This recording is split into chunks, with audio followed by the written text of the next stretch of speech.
Hello, good morning, guys. I hope that everyone is doing okay today. Sorry for the small delay. We are going to get started today by reviewing our test. Last night, I was able to release the results for your first test. And the first thing, as I said Wednesday, that we are going to be doing today is that we are going to be reviewing the test, number one, and then we are going to be jumping into DC Drive, which is going to be the project that we are going to be doing tomorrow. For those of you like Friday, I was expecting that I was sick last Friday and I couldn't go to college. So the college should be able to have, like a sub teacher. But at this point in time, I guess that there's no one available to take over, like if I die, let's put it like that, then hopefully they would be able to find someone then because like I just told them that I wasn't going to be able to make it because I had a fever, I was sick, coughing, sore throat, all the symptoms. So I'm pretty sure you don't want me there anyways, uh, giving you the possibility of getting infected of whatever I had. So for those of you that didn't have the chance to do your lab this Friday, what's going to happen is that this coming Friday, then you are gonna do your DC motor lab, okay? And it might seem that you have fallen a week behind, but in reality, the very last week, we never show up to lab. What we do is that we do project 11. So during the last week, which is like week 10, then that's when we are gonna be doing project 10 for the Friday guys and for the Tuesday guys. Then, well, you haven't missed any class, so then you would be able to do, like, if everything goes all right, then you would be able to have like the last week, pretty much you don't have to show up, okay? So there's always 1 week buffer that we have just in case something happens. And in this case, it happened. So hopefully you are gonna be able to get all caught up. That shouldn't be any issue at all. And anyways, the first thing, as I said, that I want to do with you today, guys, is that I want to review the test that you just did. There was a question in the test that I reviewed in class last Wednesday, and the question was about like the 3 ways of testing an SCR. And I was very puzzled to see that, I mean, the question was, I mean, a lot of people didn't understand how to answer the question, even when we previously covered that question in class. Like we covered that Wednesday, and I said Wednesday probably you were going to see something like this in the test because I knew that it was in the test. And there was another question that I decided for those of you that didn't answer that question right because it was a question about DC motors or that had DC motors on it. I just decided to give everyone that mark. Okay, so anyway, so let's get into our test. So before we get into the test, do you have any questions?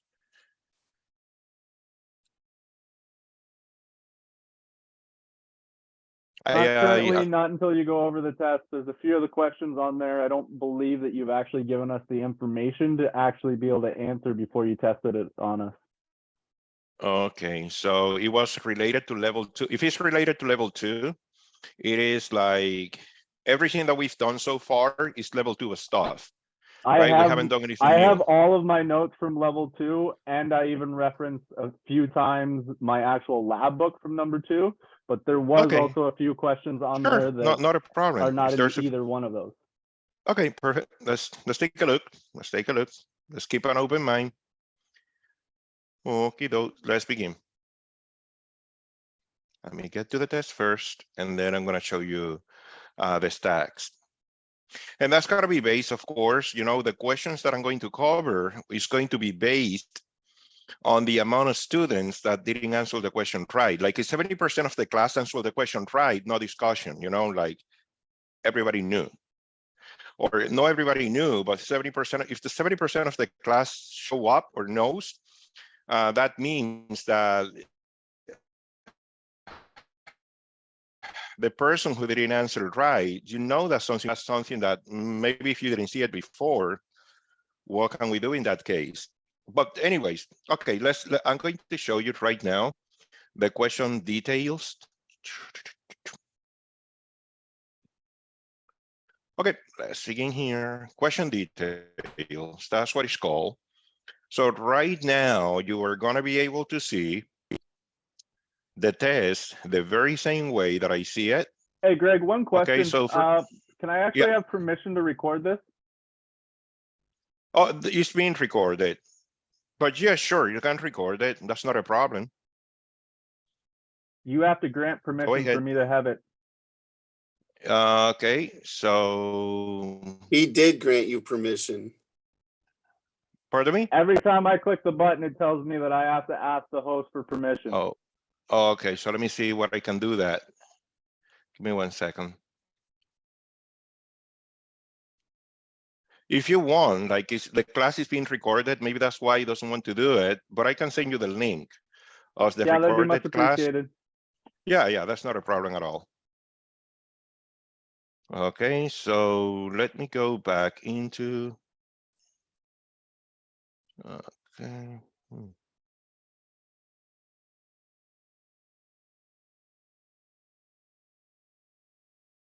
This is where I am. Okay, perfect. This is where we should be. So, okay, there's no way. Question number 1, of course, everybody got right. Question number 2, 92% of the class got it. Only 3 guys didn't get it right. Question number 4, everyone got it right. 3 and 4. So you can see the stats. I'm just gonna go rather swiftly and rather quickly on these ones where we have a pretty good class average. You can see that question number 6, there was like 5 people or 5 persons that didn't answer it right, but 35%, or excuse me, like 35 guys knew what was the right answer. Okay, so we don't take time to go through questions like those. Okay, so we arrived to the very, very first question that created some difficulties. Okay, so, and this was the one, it says, please refer to figure number 12. Is the motor in the schematic is to be connected in a shunt connection? In a short shunt connection, what will the ohm meter read after the connection has been made? For half the class answer, 14.23, and please check that you got 1 point regardless. Okay, so I already marked that question right for you. So we don't even have to discuss it. And the reason to that was, like, some of you, like, we didn't discuss, like, that's a question that could be, like in your next test. But in this test, okay, because I said that I wasn't going to include anything related to motors, that's why that everyone, even the person that answered 295, even these the students got 1 point for that. Okay, the right answer, of course, was 14.65. And actually, I'm going to take a little bit of time and just show you. Okay, so when we have a short shunt connection, this is what we have. We have the shunt field. Give me just 1 second. I've got to make myself comfortable so I can draw properly. Okay, so we got the shunt field. And then with short shunt, the idea is series, the shunt is going to be in series. Okay, so I see what's happening. Okay, so can you hear me well? You didn't lose, I didn't lose you, right?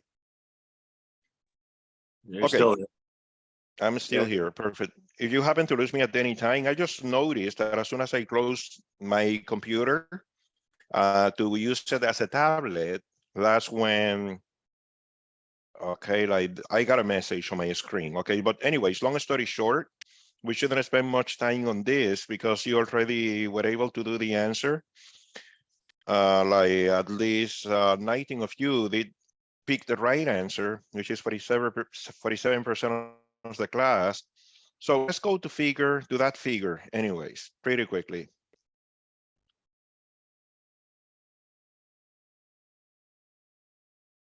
I'm gonna go back to the content. And then go to eBooks and download once more. Uh-oh. That's not what I want to do. Give me 1 second.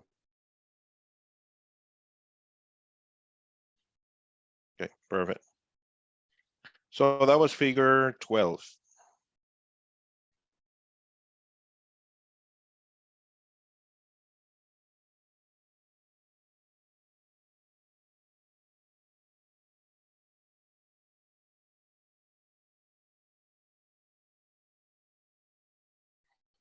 Okay.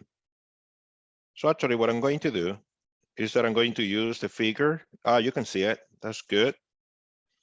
We are going to use this figure, which is here. Like that one is a long shunt connection, okay? But the question said that this is connected as a short shunt, which is just connecting now, moving this wire from here right into there. Okay, so in that instance, then you have the 280 ohms times 10 ohms, product over the sum, remember that, divided by 290. So I'm gonna do it once more so you can see it.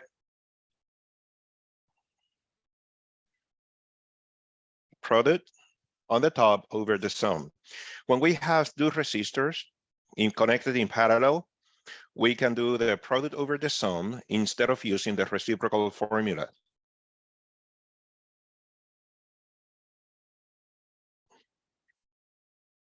So in that instance, is 280 times 10. That's 2800 divided by 290. That is equal to 9.65 ohms. And then to that, we are going to be adding 5 ohms. These 5 ohms are going to be added right here, because now the 5 ohms is connected in series with everything after. Okay? So that would give us 14 point, well, the total 65 ohms. And that's how we get the answer. And in that, I don't really know how anybody else would get something different, because this is the short shunt, while in the other instance, this other connection here is called the long shunt. However, as I said, everyone got that question. Everybody got the point. So nobody can say, well, you said that you were not putting like DC motors on it, and DC motors was there. Yes, there was a DC motor, but you got the answer right regardless. Okay, so let's keep moving then. We're gonna go back to Iconestoga.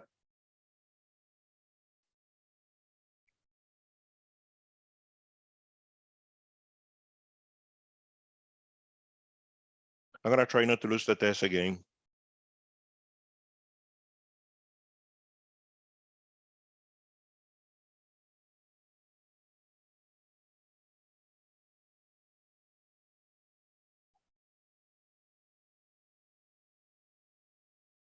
Okay, perfect. So let's keep moving. So we already got this one, question number. Okay, that was question number 4, 8. Okay, let's keep moving then. Question number 9, 92% of the class did it right. So I was very, very pleased to see all this. Like, this is the question where I was a little surprised, because this is something that we covered before the test in class. We covered this that in the test, you know, so I was surprised that a lot of you shows diode check and cathode, anode to cathode check and diode check is actually the same thing. And there was one of you actually, like in Wednesday class, who commented,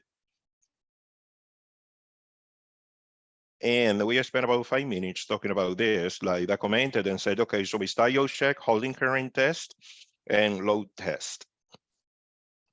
Because you want to be able to see, okay, when you have your SCR, and I'm just going to review on this, got your SCR, you have your anode, cathode, and gate. So what you want to be able to see is that, well, when you do the anode to cathode check, which is the diode check, anode to cathode check is the diode check, it's going to be reading OL in either direction. It's going to be reading OL. It's not going to read anything. Now, once you trigger the SCR, okay, we say a small current, the diode check is going to be reading 0.7 in forward bias and OL in reverse bias. That would be your diode check. Now, the holding current test is that you apply a current, and if the holding current is 10 milliamps, the SCR, even when you don't have any input at the gate, will continue to be on until the current that is flowing through the SCR falls below the 10 milliamps. That's called the holding current test. And the load test, excuse me, is that the SCR is going to be able to continue conducting. Let's say you are going to have your halfway, whatever, rectification with the SCR. So you are going to be able to load it, and it's going to be able to continue conducting under load conditions. It's not going to drop down to 0 once you load it. Okay, so long story short, like I am here, like I was a little puzzled because this is something that we cover in class before the test. And for those of you, like the only thing that I could do, to be honest with you, like I could give 0.5 marks here for partial good, 0.5 marks here for partial good, but these guys will also get an additional plus 0.5 marks. Why? Because if the people that choose the right answer, which is like 9 of you chose the right answer, you would be getting 0.5 bonus marks. That's a reward for paying attention in class last Wednesday or whatever. Anyways, so I'm going to do that, but that's going to be right after we finish class, okay? It's not going to be right now. So everyone is going to be getting 0.5 marks, even if you didn't get the question right, the answer right. But those of you who got it right, which is 9 of you, you'll be getting an additional 0.5. Sounds fair to you? Hello? Fuck yeah. Yeah, that Sounds seems good. fair. Sounds Yeah. good. Cool. Sounds good. Okay, perfect. Yeah, I just wanted your Thank feedback. you. You're very welcome. Okay, so this question number 12 was good, all the way good, no problems here. You can see that no problems there. I mean, like here, question number 14, 75% of the class did it right. So we don't take time to discuss those. The ones where 100% of the class did right, I'm pretty sure my chair will be asking. That question was too easy, Gregorio. You have to check to make sure that it is a question that challenge the students. Okay, so this question, 80% of the class did it right. Question number 16, 17. Okay, so we arrive at question number 17. So let's discuss, this is just simple level 1 theory. And we are going to discuss this, like this is level 1 theory, okay? So this is something that we should know as level 3 students. And I don't want to make you feel bad about it. I want to make you, I just want you to realize that the 16 of you who answer this right know Ohm's law. Simple as that. You know your Ohm's law, which is, this is just based that on these two little formulas, like here. Okay, it's just knowing how to apply them. And this is something that we are going to do together anyway. So here we have that E is equal to I times R, and P is equal to I times E.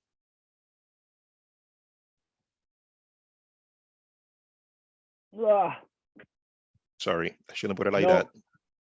No, that's all right. I was just stretching. That's No, that's okay. Yeah, okay, thank you. Okay, so we have that power is equal to I times E. E is equal to I times R. Yeah, so this is good. Yeah, this is the right way. Okay, so this is just from the pie chart that you were studying in level 1. And I just want to remind you the following. You are connecting, this is your given data.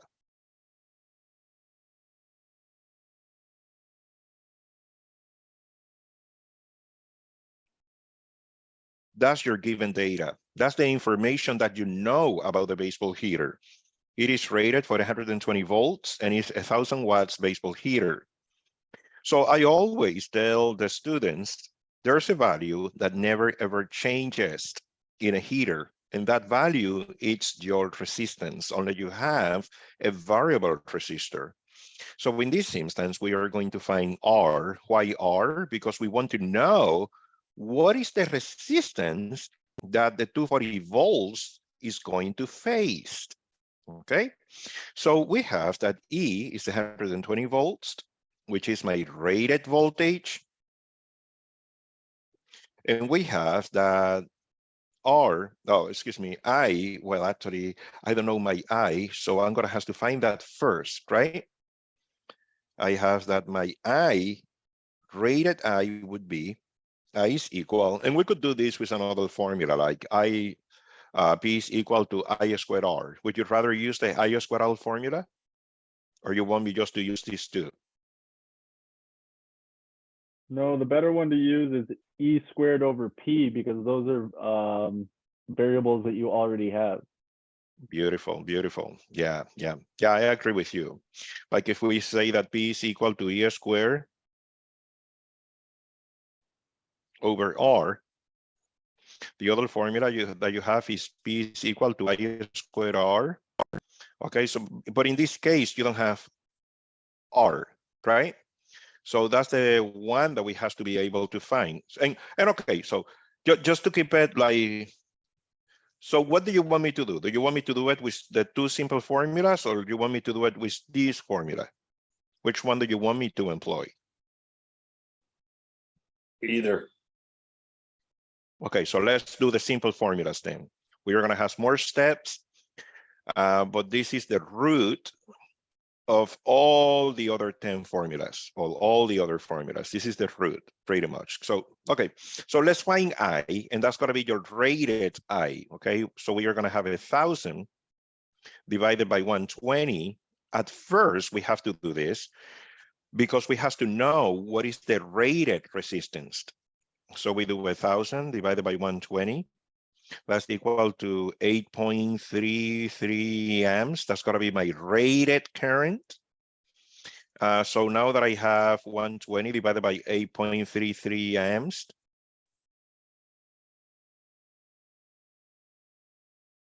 I'm going to have a resistance. The rated resistance is going to be equal to 14.4 ohms. Now, it is important to notice, it is important to know that this is the value that never ever changes in the baseball heater. Now, if we are going to see, okay, how much is going to be the power then? Well, the output power at 240 volts, it would be easier, of course, just to employ this formula, and let's employ this formula now. Okay, so we are going to say that the output power is going to be equal to E squared, which is going to be 240 volts squared, divided by R, which is 14.4 ohms. When you do that, you are going to get like E squared is going to be 57,600.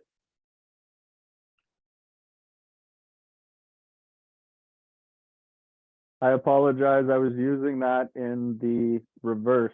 R equals P squared or E squared over P to get you your R immediately. Okay, I get it. Yeah, sometimes we have so many formulas to use. And this is just level 1 stuff, which is simple. I always used to tell my students, level 1 theory students, listen, guys, this is the easiest stuff.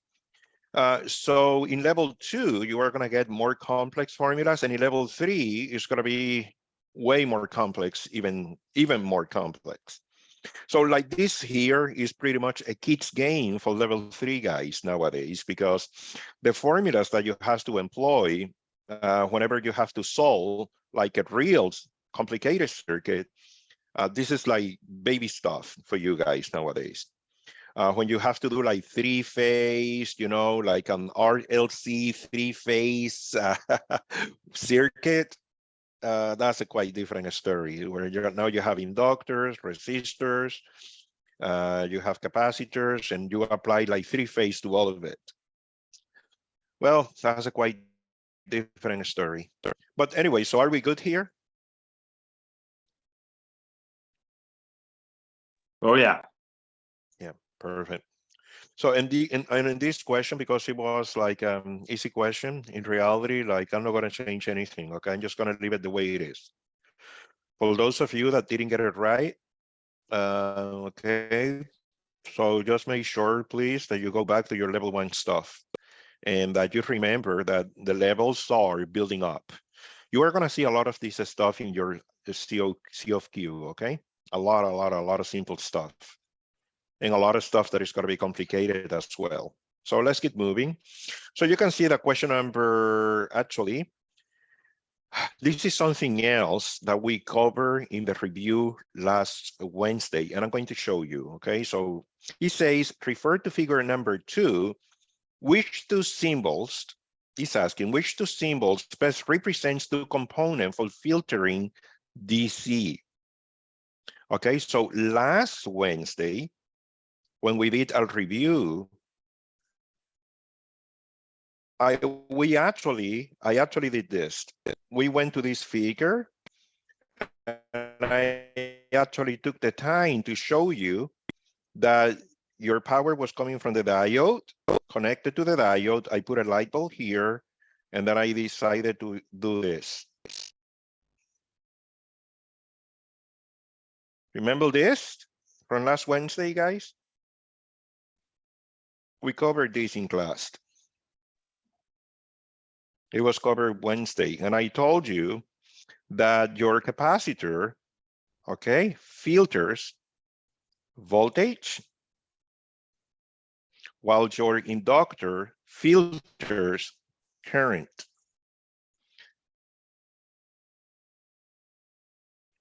And like, if you don't recall that, and that's a good thing. I am happy that somebody was talking about the recording. I have like the recording, like I can make it available so you can remember this one.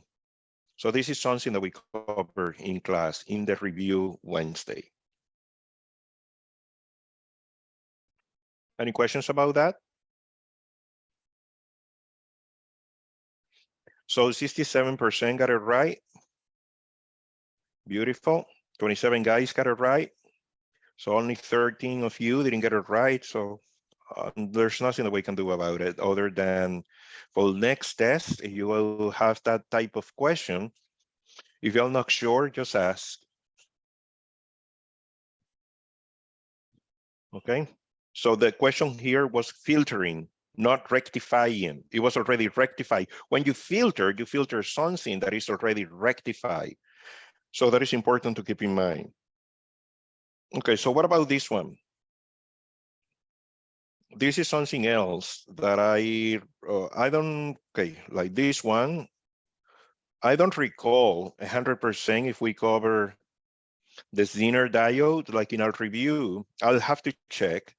So I'm gonna have like question number 19 hanging on, but I'm gonna show you anyways.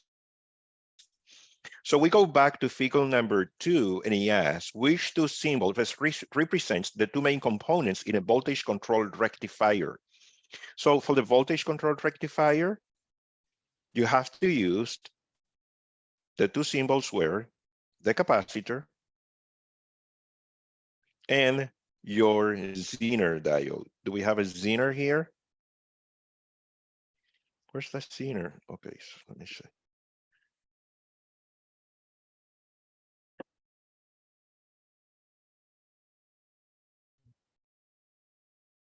Okay, no, this is not a Zener diode. This is SCR. an SCR. Yeah. we talk about the SCR, but the question say a voltage control. Myself, I wasn't reading the question right. Is a voltage control, okay? As soon as you see the word voltage control, we have to think about SCR. Okay. Why? Because what the SCR does is that, and that's what we are going to be doing now anyways. What we are going to be doing going forward is that we are going to use an SCR in order to, okay, in order to control the amount of voltage that we have at the shunt and armature windings. Okay, so what should we do with this question? Because I can see that 25 guys didn't know the right answer. So what I'm going to do, like in this case, because I'm not sure if we covered this in class. It's not just 25. 25, it's 34 people didn't know the right answer. Yeah, that's why I'm saying, you know, so that's a question that I will give everyone the mark for the people that knew the. Sounds good? You cut out there, but I'm pretty sure you just said that you're going to give the people that actually knew the right answer a bonus mark on this, and the rest of us. Yes, yeah, I said that. So you kind of know me. So everyone is getting that mark because that was a staggering number, you know, like when I see that everyone fails, then I see it kind of as my fault, not as your fault, because it means the concept wasn't properly understood.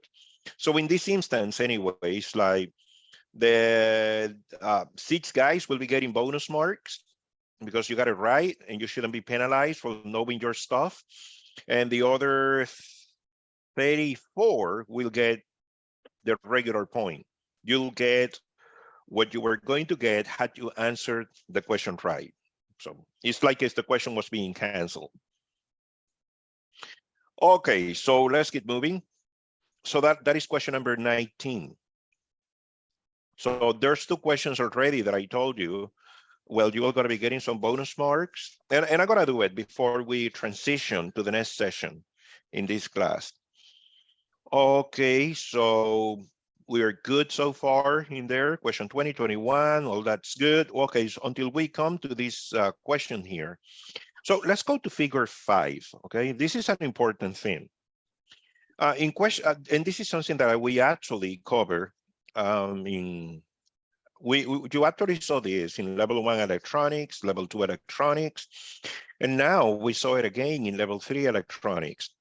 Okay, so if we go to the figure 5, let's take a look. Sometimes when you are doing the test, something might not make any sense at all. And here, what type of source do we have? Is this AC or DC? AC. This is DC. AC. This is, of course, DC. We can see the positive and the negative, right? Now, this side of the diode is your anode, which is the positive, and this side of the diode is the cathode, which is the negative. So when we connect a diode reverse biased, the diode will behave as an open switch. So how much is going to be the measured voltage across the load here? 0. Yeah. Because the diode is connected reverse biased. But if that was in forward bias to actually be in line with the voltage source, there would only be a 0.7 voltage drop across that diode. So it, correct? Yeah, you would have like the voltage drop, okay? But the question is asking how much is going to be the voltage across the load, not across the diode, right? Gotcha. So the voltage, yes, you are completely right. Like right now, let's put it like this. Let's expand the question a little bit more. Right now, if I ask you, so what's going to be the voltage across the diode? Right now, the voltage across the diode is going to be 120 volts. And across the load, 0. Now, if we reverse this, and now this is the positive, while this is becomes the negative here, right? And now it's forward biased. What you just said is going to be completely right. Now we are going to have 0.7 volts here, voltage drop, and the voltage across the load in the forward bias direction would be 119, whatever. But if you wrote 120, I would be happy with it. You are just not taking into consideration your 0.7, but you will have 119.3 volts here. Yeah, no, I can understand where I went wrong on that one, that it was just not looking at the source in the source's polarity. Yeah, I think the tricky part here, yeah, that's good that you see that.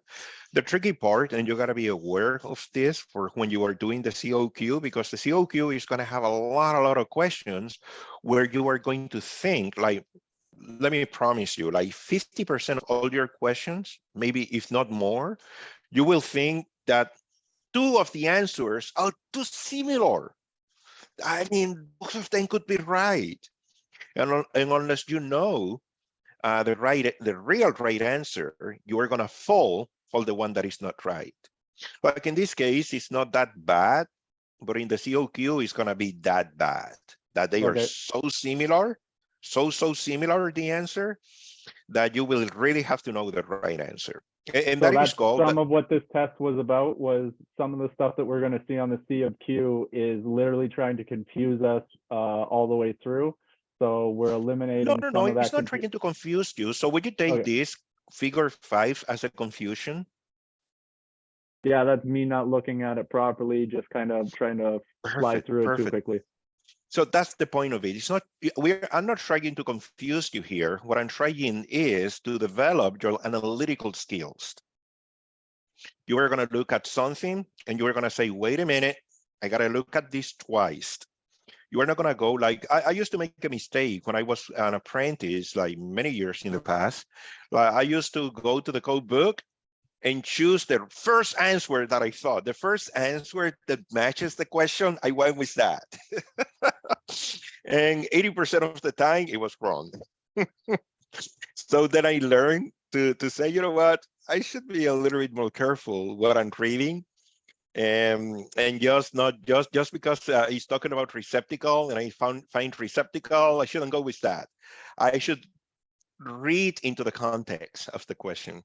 And this is the point of this, you know, like by seeing this, now you are going to be able to discriminate. Okay, I can see that there is a diode, that is true, but what is being applied to that diode? Is it a DC source? It is an AC source?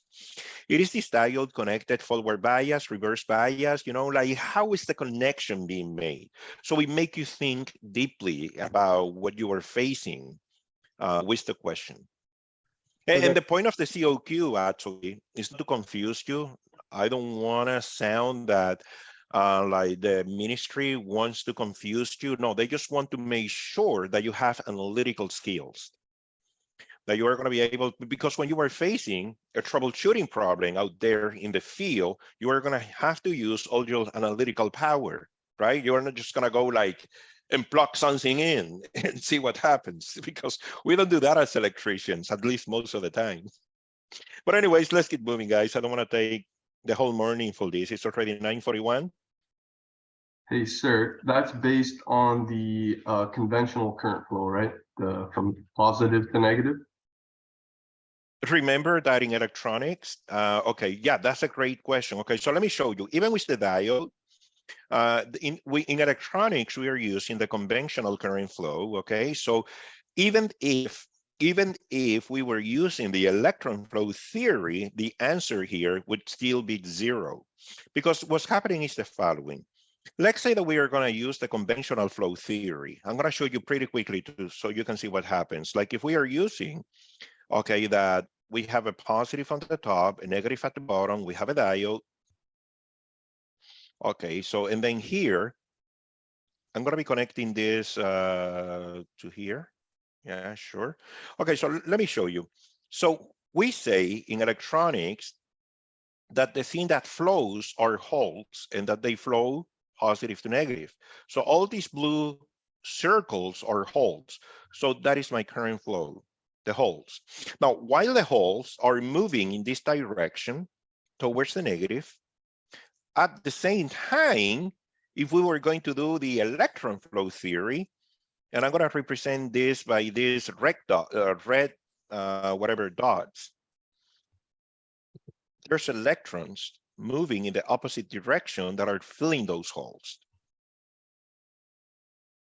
Can you see that? So if you were going to use both at the same time, then you would say that your current move in this direction. But still the connection has to be that the positive has to be connected to the anode in order to have the diode forward biased. Right, positive to Regardless of positive. what, pardon me? Positive to positive. Yeah, perfect. Positive to positive in order to have the diode forward bias and to have conduction. And if we use the electron flow theory, electrons will flow from the cathode to the anode. They're going to be jumping this way. But if we follow the classical or the conventional flow theory, we always say is that holes are jumping in to that direction. So both of them are right. Right. Okay, so let's keep moving. Thank you. But that was a great question. You're welcome. That was a great question. Okay, so in question about 32, okay, let me see if there was a little bit of a problem here. So I could see why there could be a little bit of confusion, but I couldn't, like in question number 23, and I just want to go to that figure number 24. Let's go to that figure first. And I think the confusion was here. Okay, figure number 24 here. No, not that one, this one. 23, 24. Yeah, this one. Okay, perfect. So we have like a power supply here. Okay, so, and the question is asking, please go to figure 24, refer to the drawing when switch A, when this switch A is closed.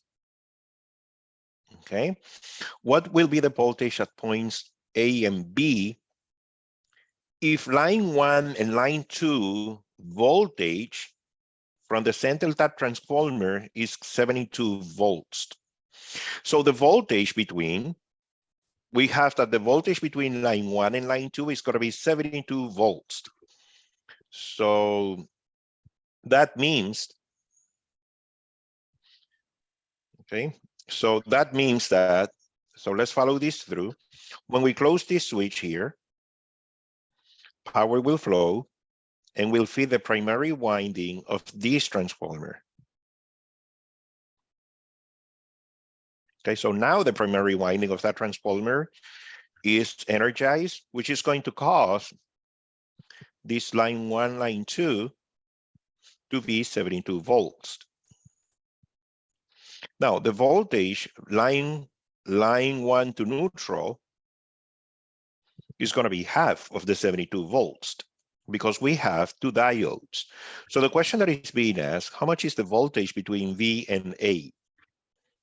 This is again, this is another occasion in which I taught you, or I mean, you saw in level 2 electronics and in level 3 electronics, the full wave rectification with two diodes. Full wave rectification with two diodes, we use line to neutral. So if my line to line voltage is 72 volts, then my line to neutral voltage is the one that I'm going to use, 72 divided by 2, 36 volts is what I'm going to use for my calculation purpose. So E average is equal to line to neutral voltage, which is that Roman numeral table 9 that is there as well, divided or times 0.9.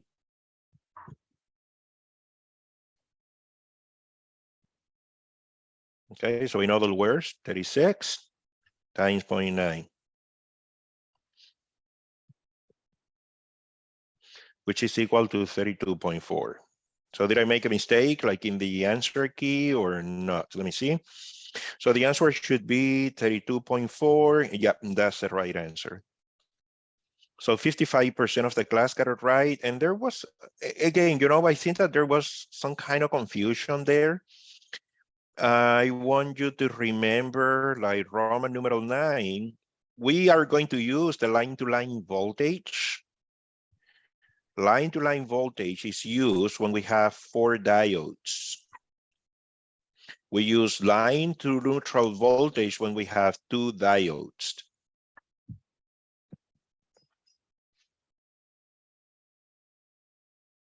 So I think that, this is something that we thoroughly covered. I think that we should be okay with this. So I'm just gonna let the other 18 students that didn't answer it right, I'm just gonna let you on your little mistake for the time being. No bonus marks? Oh, no bonus this time. Yeah, about a half what do mark? you think? What do you think? Oh, you want a half mark? Yeah, I think that's good. No, Maybe let them suffer. 3/4 of a mark. Let them suffer. Okay, 3/4 it's is cool. Christmas. It's Christmas, guy. Okay, we're gonna do the 0.5 points, okay? Awesome. And give the 0.5 extra to the others. Greg, you're Yeah, too soft. You're too soft. yes, I know, Already said it. but it's Christmas, so we gotta be You won't nice get to that people. coal in your stocking there. That's good. Oh, okay. You see, he was going to put me on the naughty list. Fuck yeah. Okay, so No question fun being 23. good. Pardon me? No fun being good. Yes, there's fun to it because you're getting more marks. I originally had the correct answer there, and then I just thought of it differently, and I changed my answer back to 32.4. So, because I thought Oh, it was conventional electron flow, like flowing from positive to negative. That's why I changed my answer. Yeah, but when it comes, to rectification, don't start second guessing yourself about Yeah. conventional or electron. Everything is conventional in electronics. In electronics, everything is conventional flow theory. So we'll always think that electricity flows from positive to negative, always. Okay. So Okay, then how so- would the answer be 0 volts for that question? Wouldn't it be 120 if that was the case? Because the resistor would be Which getting one? The one 100. that we reviewed before, Question that one, 22. number 22? Wouldn't it be Pardon? getting 120 volts if it's moving conventional flow? No. As I explained, it doesn't really matter if we have conventional or the only difference, if we have conventional in that question. Okay, so let me go back to this one because it seems that there was some confusion here. If we go back to this, I want you to be able to walk out of here with a clear mind. Okay, so here, that's the figure, right? So let me put it like this. I'm gonna make it go in this instance. I'm gonna have it with the positive right here. That's the positive now, okay? And at the bottom, we have the negative. That's the negative at the bottom. Okay, so now, yes, if we are using conventional flow theory, it flows that way. What is flowing? Holes. At the same time that holes flow that way, we have a flow this way. What is flowing? Electrons. So you can see that you can apply both at the same time, and both of them are right without having without having to alter or without having to try to juggle between the two theories. Make sense now? And if you were going to have it like the one that we had, the reason why this is happening is because electrons, this is negative, this is positive, right? Electrons would be pushed towards this positive, right? But at the same time, because this has a negative here, this is gonna create a huge potential barrier, okay? This is gonna be creating that the holes are being pushed in this direction, while here, all the electrons are being empty. Okay, from here, all the electrons are being emptied away to fill these holes in the power supply. And that's why your potential barrier is going to widen. If you want to understand this a little bit better, my recommendation would be that you go, remember that video that I gave you some time to watch the video about semiconductors? That was, I think, 2 weeks ago. Remember that? Yeah, Yeah, so just go back and watch that video, and you are going to Okay. see how easy that the potential barrier is created depending on the way that you are connecting your power supply. right. That's going to make it more clear. So no matter what, you always have electron flow, even though, because the holes. Oh, yeah. Like, Which is- Always, man, always. right, because, Yeah, yeah, always. because I always thought the conventional flow was electrons moving from positive to negative, but, No. Yeah. We never tell you that. No, we never say electrons. We always say current. right, Yeah, we always say currents move from positive to negative. We never say electrons. Electrons always move from negative to positive. Otherwise, it would right. be a contradiction. And I mean, we would have this contradiction, and then we would cause confusion. So even in conventional, it's still negative to positive. Yeah, Like conventional is electrons. negative. No, conventional is positive to negative, but what is moving? Holes. That's the current that is moving. It is a current of holes. And when we use the electron flow theory, electricity move, or current move from negative to positive, but what is moving? Electrons. So Not while holes. holes, Right. while we have a current of holes moving this way, we have a current of electrons moving in the opposite direction at any given point in time. That's always happening. Right. Okay, perfect. So but it's good. It's good that you asked the question because it is important to have a clear concept about that. Okay, so let's get moving. Okay, I didn't lose my track. Here we are, like in question number 22. Okay, that's the one where you told me that I am behaving like Santa. Hopefully I don't grow the belly that he has. But the wealth, yes, I would like that one. So let's get moving then. Okay, question number 24. 70% of the class got it right, so we won't cover this. Okay, so what about this one? Okay, so let's cover this pretty quickly because this just go back to the SCR that we discussed before and to the testing of the SCR, okay? So I can see that 19 guys did it right, which is 47% of the class. So let's take some time and see it. There are 3 tests that they do for testing SCR. You are doing the first of these tests with your multimeter set on diode check. And the leads on the meters are placed on the anode and cathode and vice versa, so as to measure both directions. What will the meter show if the SCR is considered to be in good state and ready for test number 2? Okay, so this is just going back. I know it's a very lengthy question, okay? So you have the anode and the cathode, and it tells you here that the diode check are placed on anode cathode. So on this question, you have that diode check is anode cathode test, right? So when you read in either direction, that is a simple diode. One of them, of course, is going to be reading 0.7 volts. But if that is an SCR, that SCR is just a diode. Okay? So let's put it from the beginning. Okay, let me do it this way so we can have clarity of mind. Let's begin with the diode, with a simple diode. And we do the diode test. With the diode test, we put the positive here Okay, that's the positive lead, the red lead, which is positive. We put it there. And we put the black lead right into here. Okay, that's the negative. So what will the diode read in that case? The diode, a simple diode will read 0.7 volts.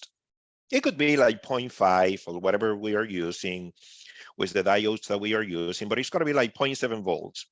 What does the 0.7 volts means? It means that the amount of voltage required in order to overcome the potential barrier has to be 0.7 volts. That's what it indicates. That is the amount of potential barrier that we have. It is equal to 0.7 volts. Now, when we flip the leads, okay, and now we have our leads connected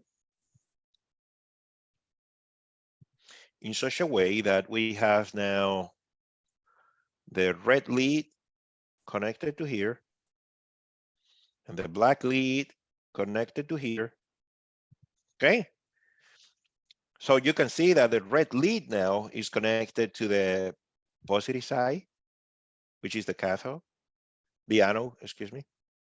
And the black lead is connected, and the red lead, excuse me, is connected to the negative, which is the cathode. Let me do something quick here.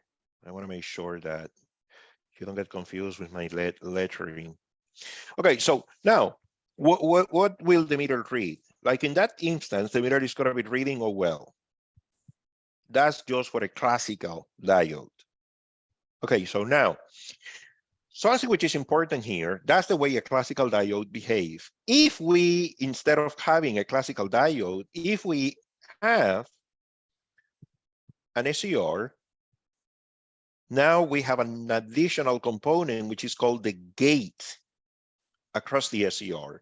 And the reason why I'm taking time to do this is because this is related to the next class that we are going to see, or, you know, this is related also to DC drive.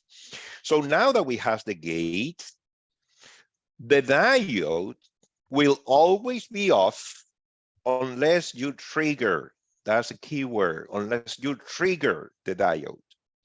Until you don't send a trigger current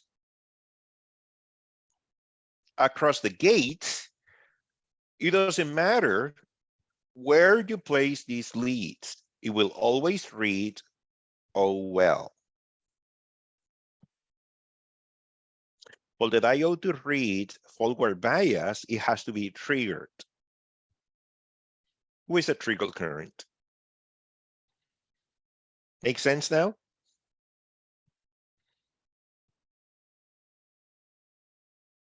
Now, let's look at the different choices, like 16 guys answer. 0.7 in one direction and OL in the other. You were thinking about a classical diode, okay? When you say 0 in both directions, that is a dead short. That's a bad diode.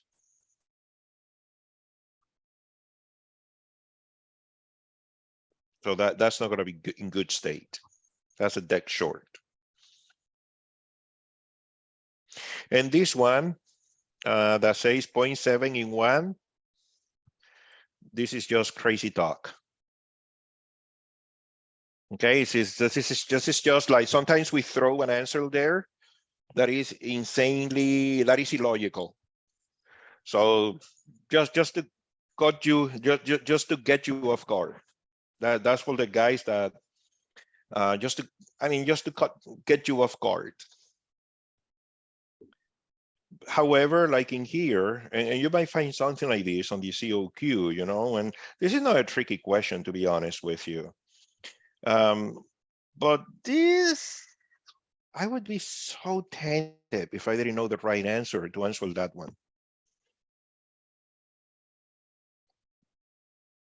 But now you know what should be the right answer. Any comments?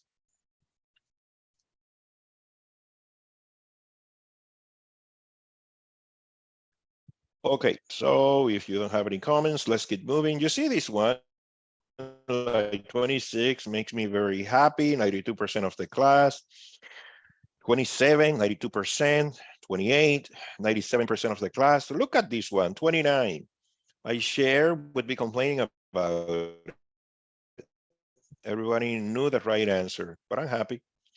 Okay, so we arrived to this one. This is another one where we can see how well you understand the concept of rectification. Okay, so let's go to that figure number 7. If we are in figure number 7 here, and this is a bridge rectifier.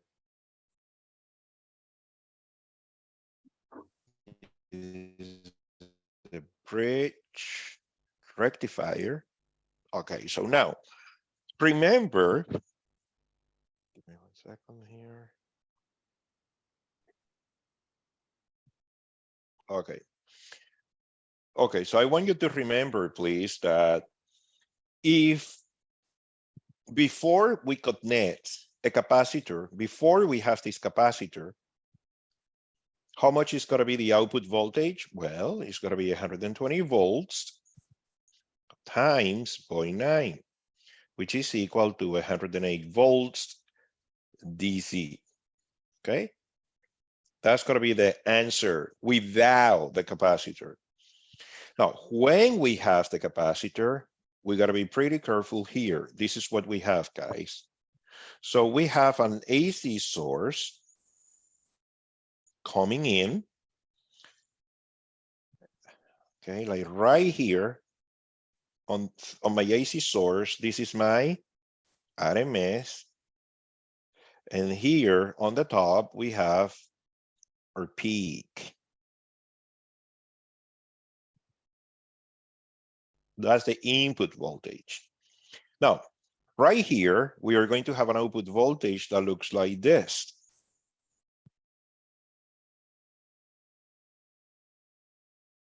And when we connect a capacitor in parallel across the load, then that signal, and I'm going to use blue in this case, looks then like this.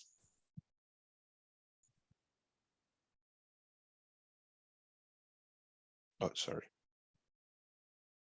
Shouldn't go all the way down. 1 second. It starts to fall back from here. Remember doing this? So now, how much is going to be the average voltage? If we don't have, and the question says that, if we don't have any load pretty much connected across it, then the capacitor is going to charge to which value? To this. The capacitor is going to charge to peak. And what's going to be the average voltage then? Equal to peak, which is 120 times square root of 2, or 120 divided by 0.707, which is our peak voltage. I want to remind you that when you were doing your rectification project, oftentimes you have like a voltage, like whenever you were doing your rectification, you have a voltage that was close to 38 volts. Well, how is it that you were getting 38 volts when your input was only 28? 38 volts with the capacitor. So you didn't ask yourself, how do I get so much voltage when my input is only 28 RMS? And it's because of this. It's because we have the actual output voltage. Once we have the capacitor has to be rated in peak. You cannot rate a capacitor for the RMS voltage. You cannot rate a capacitor for the average voltage. The voltage rating of your capacitor has to be based on the peak of the input, because that's what is going to charge to that peak. And again, any questions about this? But is that at no load only? Yeah, if you don't have any load, then you are gonna be getting peak straight, I mean, fair and a square. So you are gonna have across the oscilloscope, you're just going to have a flat line with that peak voltage. In other words, okay, I'm gonna use another color here, like this purple. And like if you disconnect the load, it's gonna look like this. One straight line. If you connect the load, the light bulb, then it's gonna look like the blue line. And if you don't have the capacitor at all, then it's gonna look like that, like the red line. So wouldn't the answer to this question be 120 then? Because there's a load on it. So the question say, let me delete all this, is say, what is the maximum DC voltage that could be read across the load on a schematic diagram if the circuit, it says an important thing here. Fully filtered.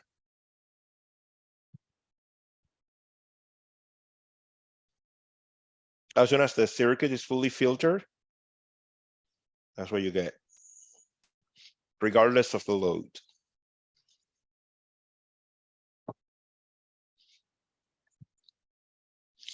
But that was the third question, okay? So fully filtered means you're getting the max voltage that you could ever get from that rectifier, which is gonna be based on the peak voltage of the input.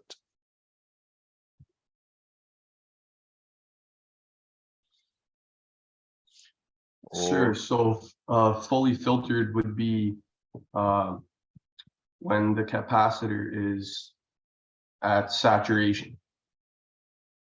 Like Well, voltage, well, like fully charged. but the capacitor will always get fully charged. Okay, let me bring this back. Yes, okay. Let me show you something quickly. So the capacitor will always be fully charged every time the capacitor gets to this state here.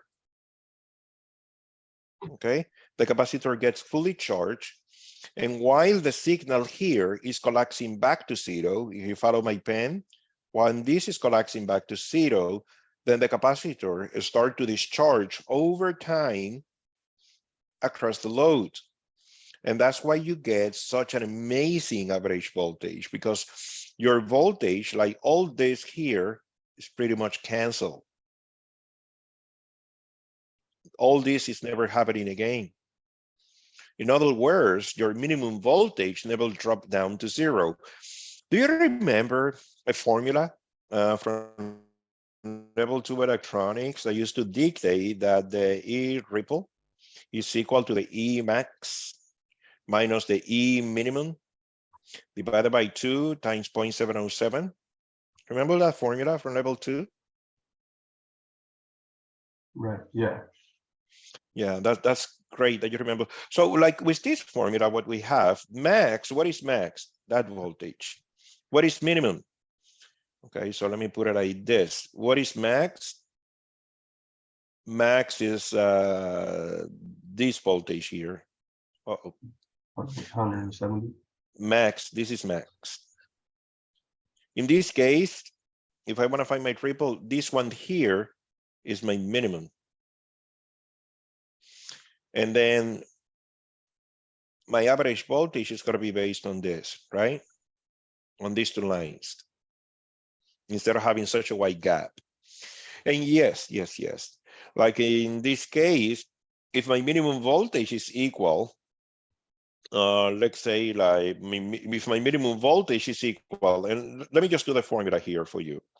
E ripple is equal, let's say that the E max is 40 volts, right? And the E minimum is also 40 volts. So if the max and the minimum is the same, that means that we have zero. And then you ask Alexa, how much is zero divided by zero? That was the question. No, and we know that 0 divided by 2 is equal to 0, so everything becomes 0. So your ripple, as soon as the max and minimum voltage is the same, you have a fully filtered output, and your ripple, or the amount of AC left in the rectifier, becomes 0 volts. Right. It would make sense. Yeah, it's good. I'm very glad to hear that it's making sense. Okay, so let's finish this. We don't, thank goodness, we can take some time and do this because all this review is very important in order to keep going. I'm not commenting on those because you are, as a class, hey guys, well done, pretty solid with everything else. So can you please remind me, if you are taking notes, which are the questions for which I said that you are going to be getting either partial marks? We have like 3 questions where you are going to be getting partial marks or full marks. It was question number 23, I remember here. Which other question did we say?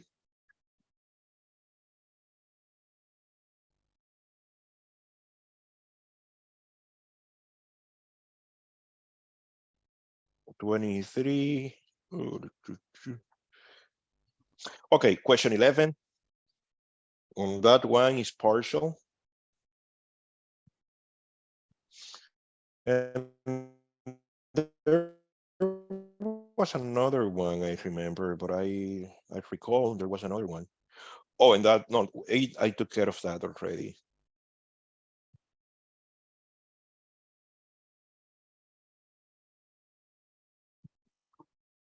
You say I'll 17 just check. already? I'll check the recording. I said 17. Oh, it was 17. Okay. I don't remember mentioning, yeah, I don't remember. Yeah, it was 17, I guess. Okay, and that was partial too. Okay, so anyways, guys, so let's get into, do you want 5 minutes or do you want to get started right away with the next part?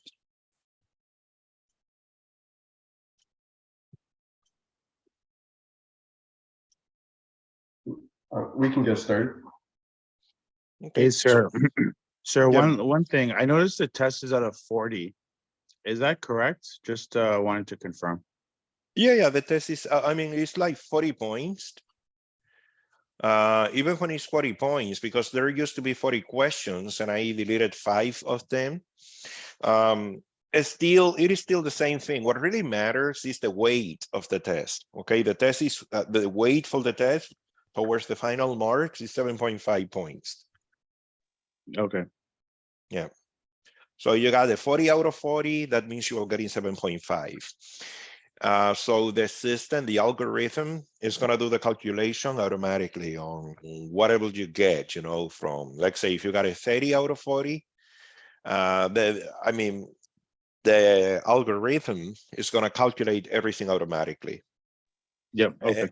Yeah, you're welcome. So, okay, anyway, so now under the content, I open week number 4, which is based on what?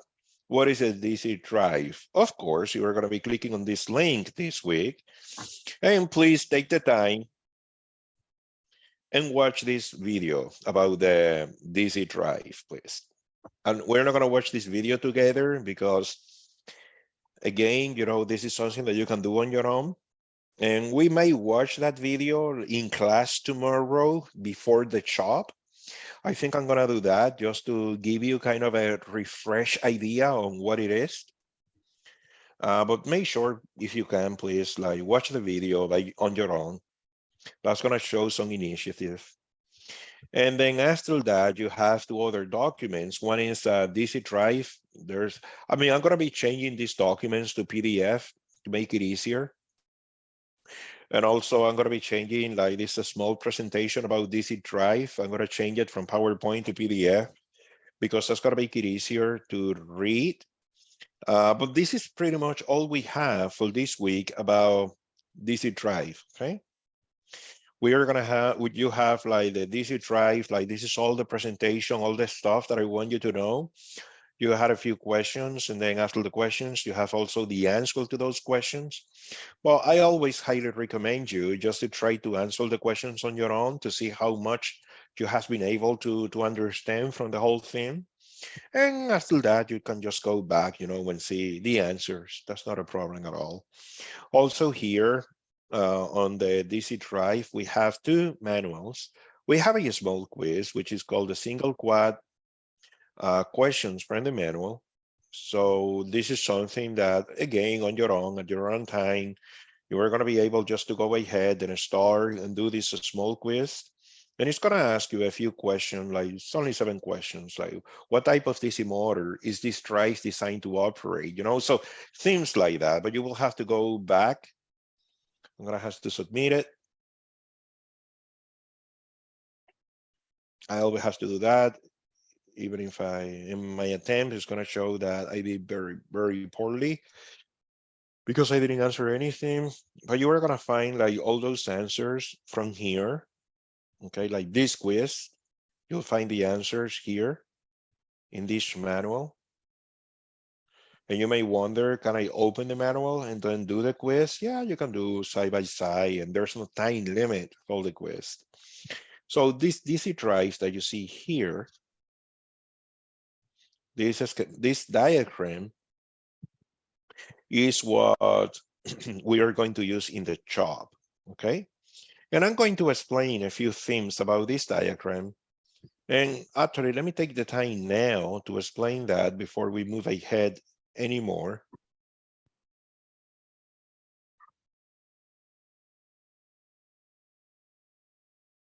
And again, I apologize to those of you that couldn't do the motors this past Friday, but it is what it is.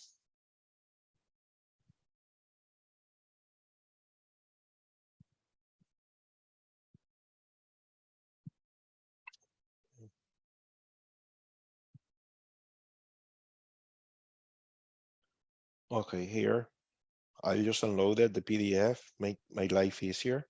So I want to show you from this DC drive a few simple things. Okay, number one, right over here, you see this. I gotta tell you from the beginning, you don't have to make any connections. You only have to connect 4 wires to the DC drive. And those 4 wires are gonna be connected to the terminal block. However, you have to know the operation of some of these components. Like right here, well, you say that we have a main speed potentiometer. That main speed potentiometer is mounted in front of your DC drive. That one is used to control speed control. So whenever you're reading the project that you have to mean the speed pot, that's what we call it. We call this one the speed pot.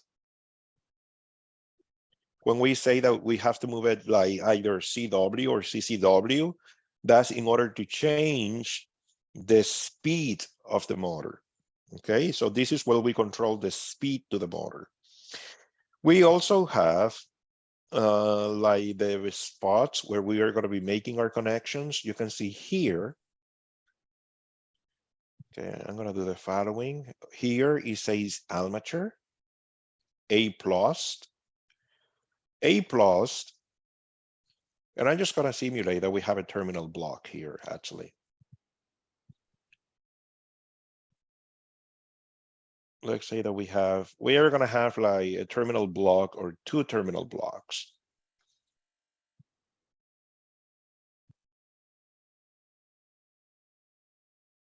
Like this.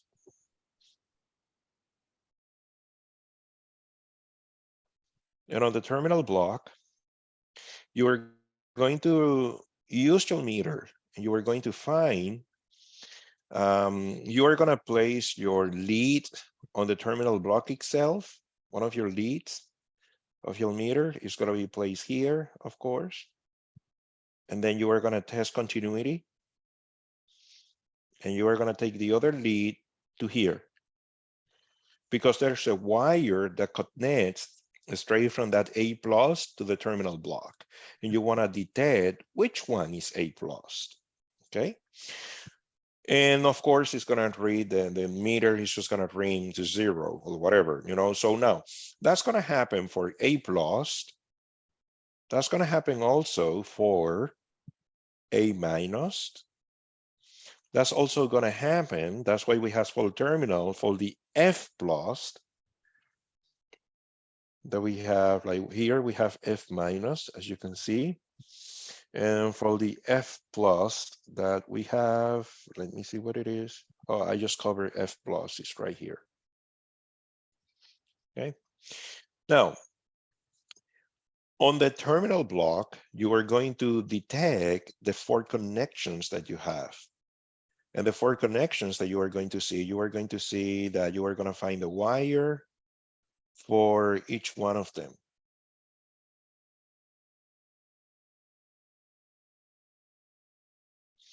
You're going to find the wire, and then you're going to label this.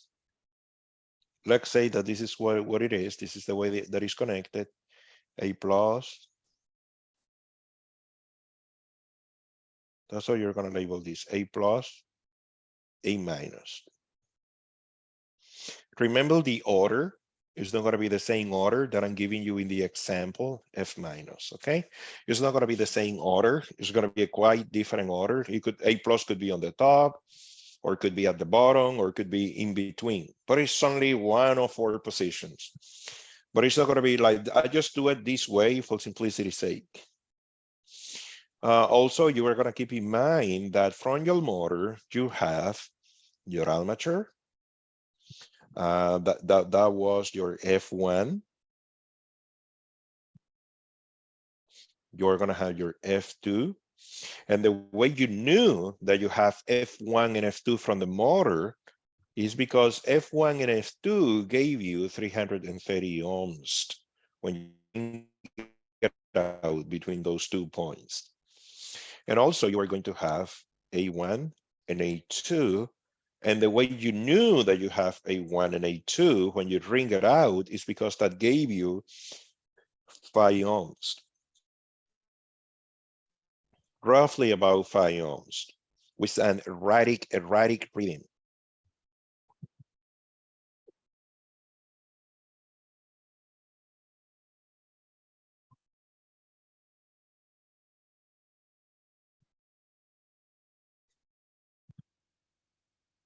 When you move the shaft. Remember that, guys? Like the ones that were there this past Tuesday? When you move the shaft, you get an erratic reading. Okay? Now, in order to connect this motor, we're going to use 2 black wires. And you may wonder, why black wires? Because at some point, you are going to have to measure how much voltage you have across the field and across the armature. And if you have 2 black wires for the armature, A1 is going to be connected to A plus, and A minus is going to be connected with a jumper to A2. If we have these 2 wires for the armature black, it's going to be easy to see how much voltage we have. Okay, like it's going to be easy to identify what is my armature and to be able to identify which terminals are my field. Make sense to you?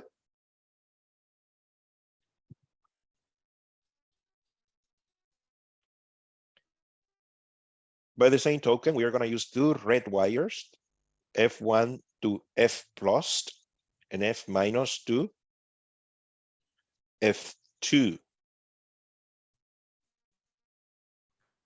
Again, the same thing with 2 red wires. So 2 black wires for the armature, 2 red wires for the field. And I'm going to be asking, remember, like last week, I asked you to do that for the armature and the field to make it easy to identify one winding from the other. Okay, so I'm going to be asking you to do the same thing for project 6 and project 7, which is like the single quad and the 4 quad. And it's to make it easy to troubleshoot and to identify which winding we are dealing with, so we can measure its voltage. Any questions about this? So to finish showing you all this here, there's going to be also like a few little tabs that are called trim pods. One of them here is called max. The max trim pod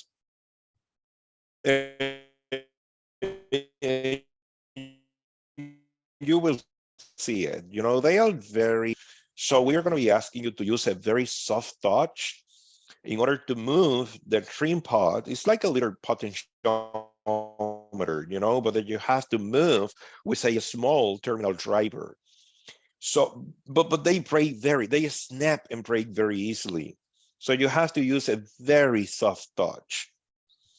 And what this does is the max spot is going to determine what is the maximum speed.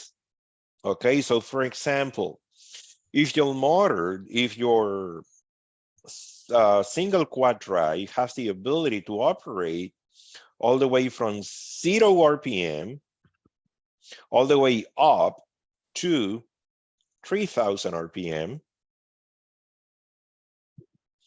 when your max spot is fully clockwise, okay, when the max is fully clockwise, then the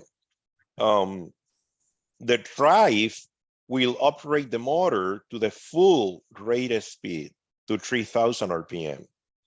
When the max spot is fully counterclockwise, then that would cap off the max speed only to 2200 RPM. So you then allow your motor to go beyond the 2200 RPM. So that means that within this range of the 2200 RPM and the 3000, according to the position of your trim pod, you are going to be able to increase the max speed.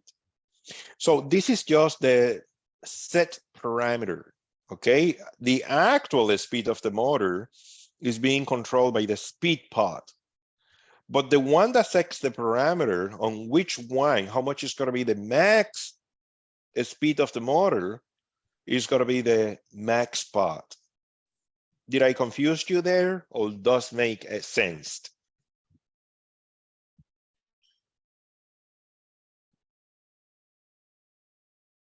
It's like a thermostat, if you think about it. Like my thermostat, if I decide to go to the wall and tell the thermostat, you know what, heat up my home to 30 Celsius. The furnace don't care. The furnace will just work until the thermostat, until the thermostat says, yes, now we have 30 Celsius in the house. If I set my thermostat, with my thermostat, I'm going to be able to set the temperature to high or to low. That's completely up to me. But in the case of motor, we have a high parameter, and also we have a low parameter. So on the low parameter side, so let me put the 0 RPM here. We could go all the way from 0 RPM to, let's say, 400 RPM. Okay, so we could have that range with between 0 and 400. And I accomplished that with another pod here, which is called the minimum pod, the min pod. Okay, so with the min pod here, when the min pod is fully clockwise, when it's here, fully clockwise, my minimum speed ever in the motor will be 400 RPM. So let's say if I have my minimum pod fully clockwise, so my minimum is clockwise, but my maximum is counterclockwise. So my motor speed range is going to be anything between 400 and 2200 RPM. So I'm going to be able to change the speed within that parameter using the speed pod right here. If I decide to move my minimum speed pod to fully CCW, and I leave, and let's say that I also leave my max pod in CCW, then now I'm going to be able to change my speed all the way from 0 RPM You're not gonna be able to gain even a slower speed. Now now I'm able to go all the way from 0 to 2200. Let's say that I change now my max spot here halfway, okay, like right here. Now I'm gonna be able to go, and I left this one like this is halfway.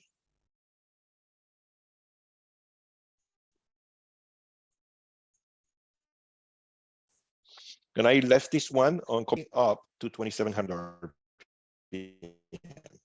and so on and so forth. So that's just the set parameter. So now you know what's the point of these two trim pods, max and minimum. This schematic is looking a little busy. Okay, so we have another trim pod here. Let me change the color of the font, which is called the IR. Okay, so the IR, it is a compensation pod. So before I get into the IR, let's get into the CL. CL is your current limit. That's what CL stands for. In other words, that's going to be your overload, pretty much. Overload. Okay. And there's another one that you have here. The last one is the IR that I'm going to cover. Okay, you have another one right here, another small trim pod, which is called the acceleration pod. And that one allows you, let's say that you want to go from 0 RPM to 2700 RPM. Now, the question will be how long? Do you want that to happen right away, as soon as you press the start push button, or you want that to happen over time? So if you want that to happen over time, then your acceleration pod is gonna be here, fully clockwise. If you want that to happen right away, that means that you don't want to have any time delay in starting the motor. And you may wonder, so why would I want to delay the time that it takes to get the motor to its full speed? That is a concept which is called soft start. When you soft start a motor, you lower the inrush current. That's the point of it. The same thing, you know, like it's like if you are in the front seat of your car and you are going to go out, do you want to stall your car, or do you want to start running your car from the inertia slowly into motion, or you want to ramp it up, you know, and rev it? I mean, I don't know how to say that in English, but just like go super fast right from the beginning. Maybe if you are drag racing or something.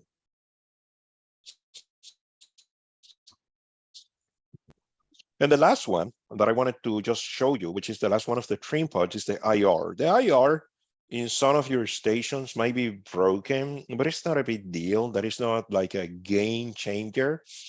The point of the IR, it is how much. That's going to be the one that is going to be making sure that you keep your speed stable, that you don't lose a speed with an increased load.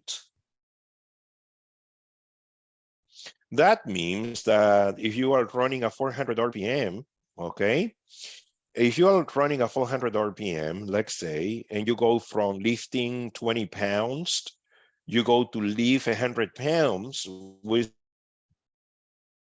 the same motor, will you continue to run at 100 RPM, 400 RPM? I don't think so. But you can adjust the IR to make sure that you get that compensation. So you can go back to running a 400 RPM with the changing loads. So that's the point of all this, like, that's the point of all this.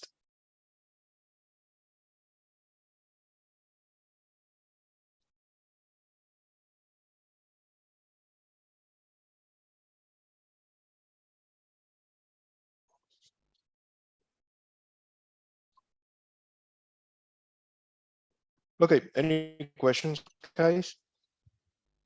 So far, so good? So it's already like 10:37, so let's do something here. Okay, I'm going to take you, like this PowerPoint doesn't have many graphics. So it's just a lot of the stuff that I was going to show you from this PowerPoint, I pretty much covered, showing you the diagram. Let me show you here. I pretty much covered showing you the diagram. And because we have like a bunch of blah, blah, blah, blah, blah, blah, blah, like I don't want to spend more time talking and getting you all bored. So what we are going to do, okay, so what we are going to do, like just read through these lines of this PowerPoint. If you happen to have any questions, let me know. I'm going to be changing actually this PowerPoint very soon to one that is related to the motor control, excuse that we use. Meanwhile,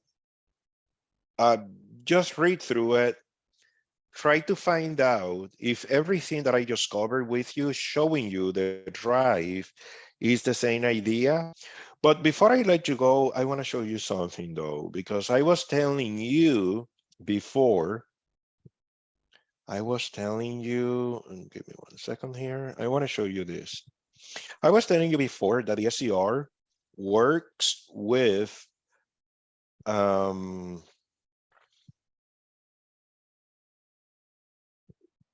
the SCR, not the SCR, the DC drive works with an SCR.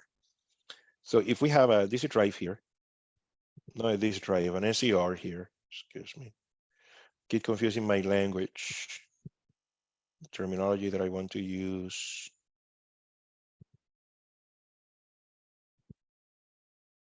That's not Pinocchio, that's just like a long line, so you can see what's gonna happen.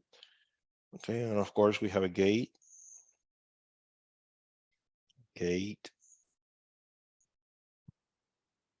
Then we have the cathode and the anode.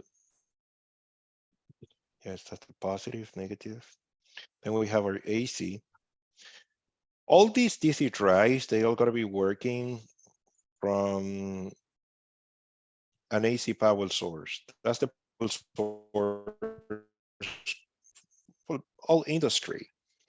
So the gate is actually connected to a resistor that is connected to a ground. This is something that that's it's 6 from level with variable resistor. Remember this from level 2 electronics? It was something like that. Now, what happened is this. You are able to control gate current. You can control the timing when the gate is going to get its current. Remember that before you did the timing circuit, okay, and actually we had this in the test where we said that the T, which is one time constant, was equal to what? Capacitance times resistance. That is your resistance, this is your capacitance. And doing that, you were able to control time. Okay, so in this case, we're gonna be able to control firing time. What's gonna happen is, hello? Hello, are you okay? Yeah, we're here. Over Yeah, here. you're, okay, so I'm almost done. Just give me a couple minutes. So now, by changing the resistance, we're gonna be able to change the time that it takes to file the SCR. And what's gonna happen is that the AC across the SCR, when it's not being fired, we're just gonna have a flat line, pretty much, a flat line. Okay, that's what we have when it's not being fired. We just get a flat line. And then we decide that, yes, we are gonna turn on the SCR. So when we turn on the SCR, okay, the SCR is gonna start conducting. Now, we have the ability to do the following. The SCR is conducting, and when the SCR is conducting, we are going to have this DC output. So far, so good. We got a DC output. But in order for us to have a DC output, we're going to need, okay, the SCR is going to turn on, of course. The SCR is going to turn on across the gate, or the gate is going to turn it on. Then it's going to conduct. It's going to get to its peak value. At the same time that we had a voltage, we have a current. And we are supposing that what voltage and current are in phase. So this is what happened. When the SCR goes back to here, the holding current went to 0. So the SCR shut off. We are going to have to turn on the SCR again in order to be able to get another signal. And that's going to be happening over and over and over. So now, if I control the time on when the SCR fires up, I'm going to be able to reduce the average voltage. Let's say that the average voltage right here for this SCR is equal to 10 volts. If, what happened here? Okay, perfect. That's better. Can you still see my white screen? Yep. Okay, Yep. so thank you. If I decide to fire, if instead of firing my SCR right here, I decide to fire my SCR right here, now the SCR is going to look like this, right? Now the signal is going to look like this. Do you remember this from level 2, guys? So now my voltage is going to go from 10 to 7 volts. I didn't have to use a resistor across the load. This is going to be my load. This is where I have my load current. I am just using a pretty small reference current in order, or pretty small gate current in order to control this beat boy, you know, and in order to control how long will SCR remain on. That's why that we have between these two spaces. Okay, let me do this way. Between these two spaces, we have what is called, okay, I want to put it here, the on time. No, sorry, I did that wrong. So between these two spaces, we have the on time. That's my on time. And then between these two spaces here, from here all the way to here, look at how huge now. That is my off time. So when I increase the on time of my SCR by increasing the on time,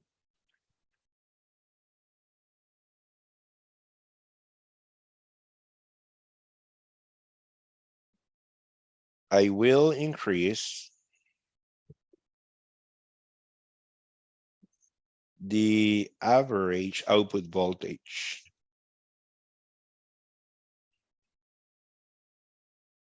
Okay. Now, when we increase the off time, then we decrease the output voltage. And what is the trick? How long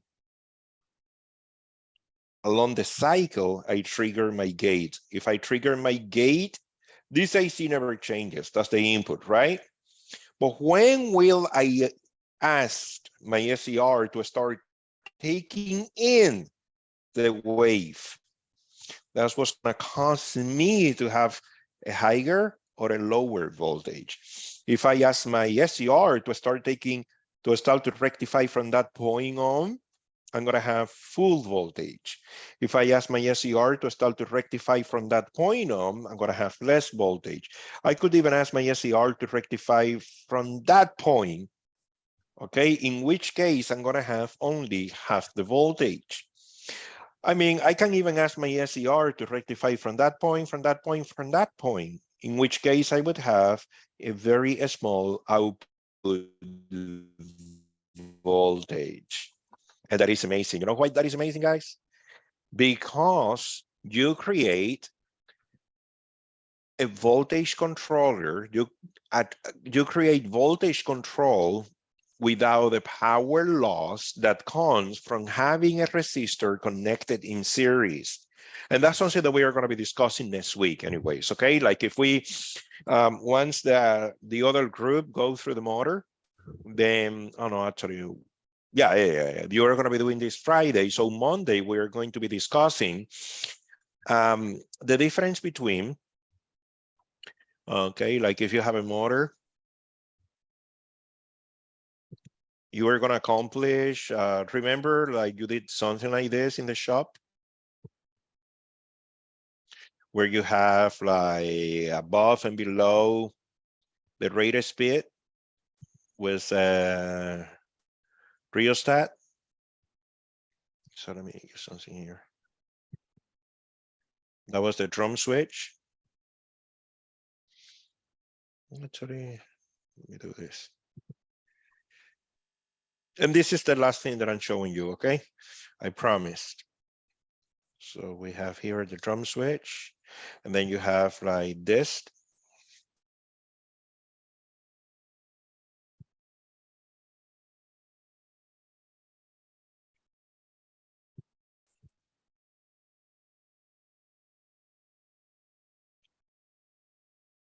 And that way you were able to accomplish, when you connected the rheostat that was here,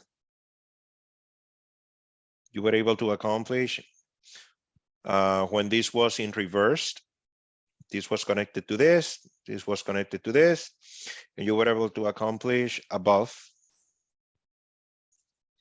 Okay, and when the rheostat was connected to the armature, because you have it in forward, you were able to accomplish below, above rated speed,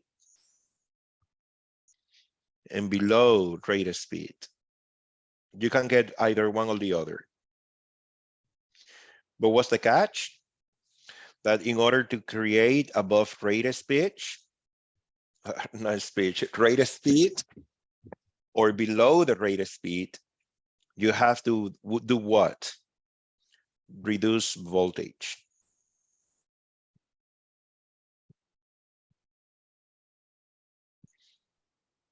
Or you have to reduce voltage to the armature.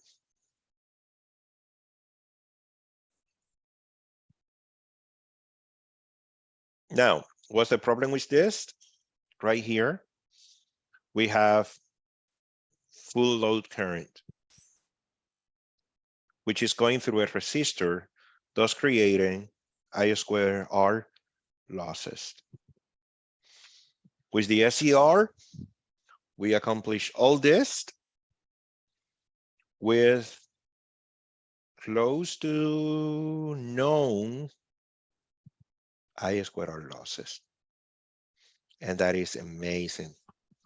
That by using electronics, we're going to be able to do everything that a rheostat can do above and beyond, because we don't have any losses.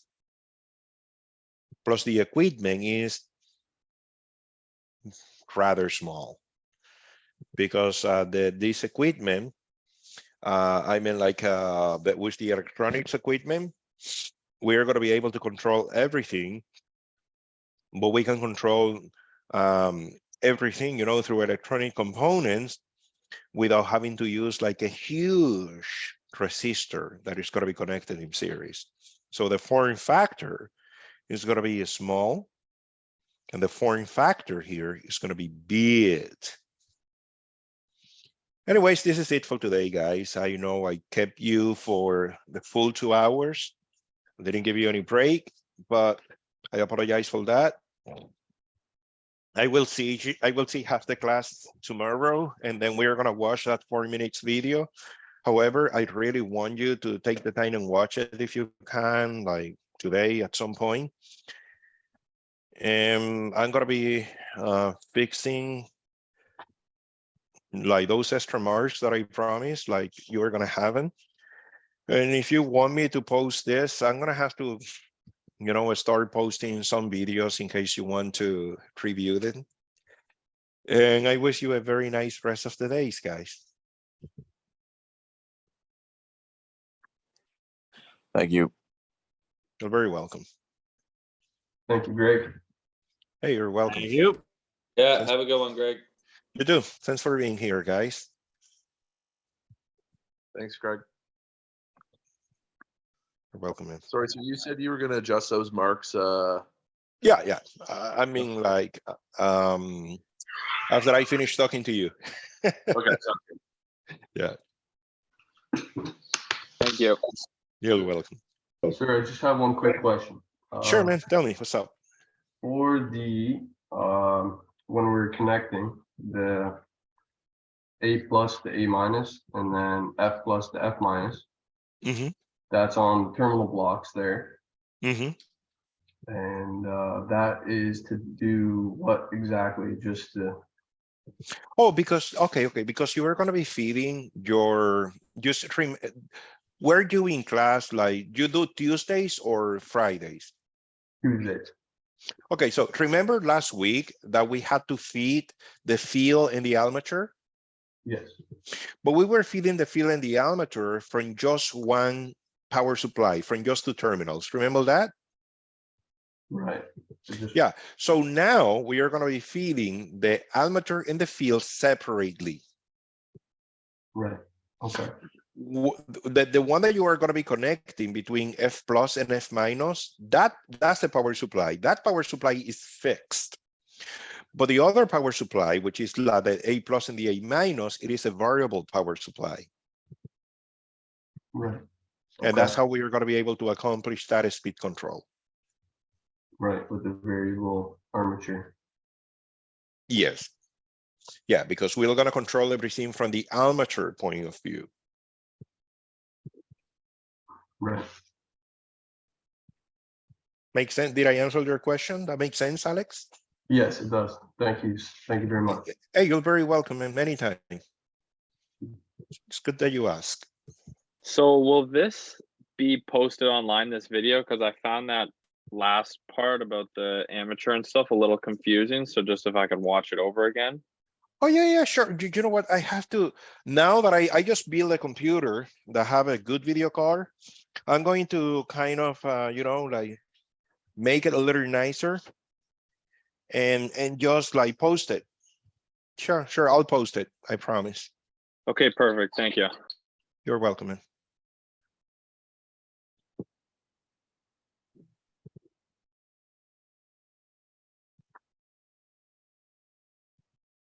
Okay, so I'm leaving. See you later, guys. God bless you all. Thank you, sir. See you tomorrow. Have a good Okay. day. Bye-bye. Godspeed.